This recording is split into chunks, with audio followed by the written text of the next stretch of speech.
I went to a Church of Christ and really loved church. That was a big part of my life growing up. I knew Jesus from a very young age.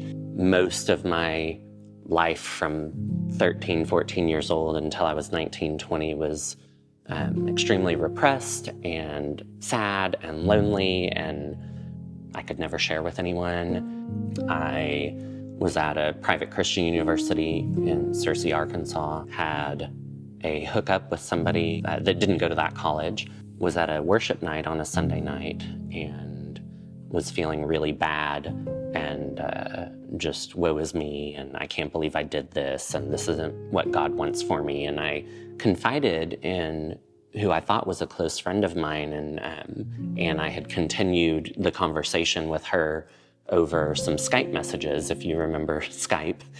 And she printed those conversations and turned them into a dean at that university. I got called into a dean's office as an adult. I'm almost 19 at this point. And that dean told me that I was being suspended from the university. It was a final decision, no questions asked. And so I had 24 hours to move out of my dorm. I locked away a lot of those feelings and emotions for many years. As I've been through years of therapy and come to an understanding, I've come to terms with that time of my life and how it happened and why it happened. But yeah, there's a lot of pain. I mean, an extreme level of pain in that. There was no pain on their end. There was no understanding of me as a human being.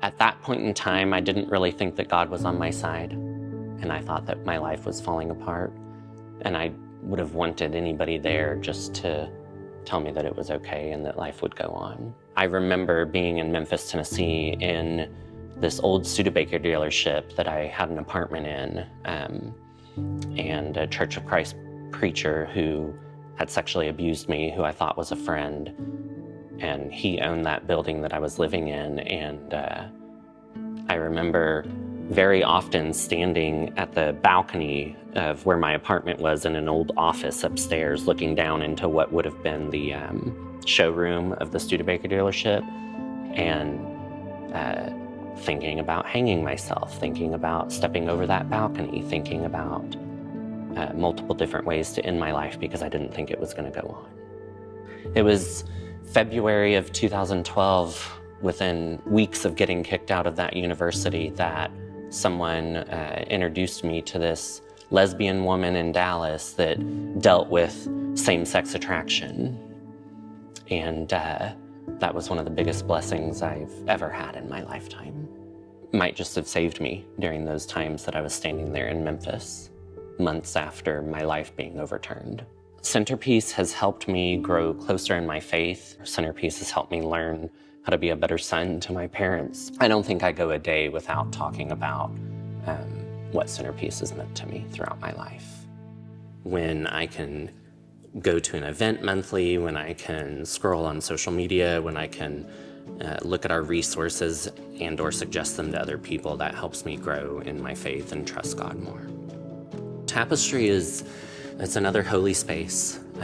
People from all over the country that normally aren't super introduced to CenterPeace are coming into a place and willing to be open and vulnerable and share their stories with one another on a Friday night. And people come out of our tapestry retreats with friends for life. Those places are sacred and have some of the most deep and meaningful conversations that I've had. I am so excited for our conference next year. It's the 20th anniversary of CenterPeace.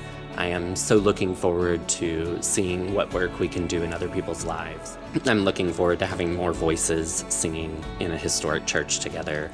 I'm really excited of the location that we're going to have our conference at. I'm looking forward to seeing how we can duplicate our current events and make things happen on a more regular basis.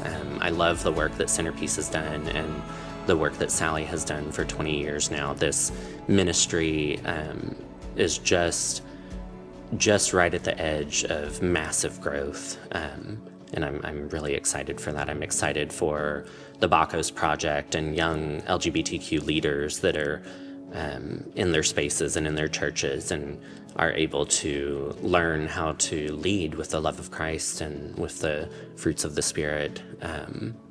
I'm excited to see what new people come to retreats and how their lives can be impacted just like mine has.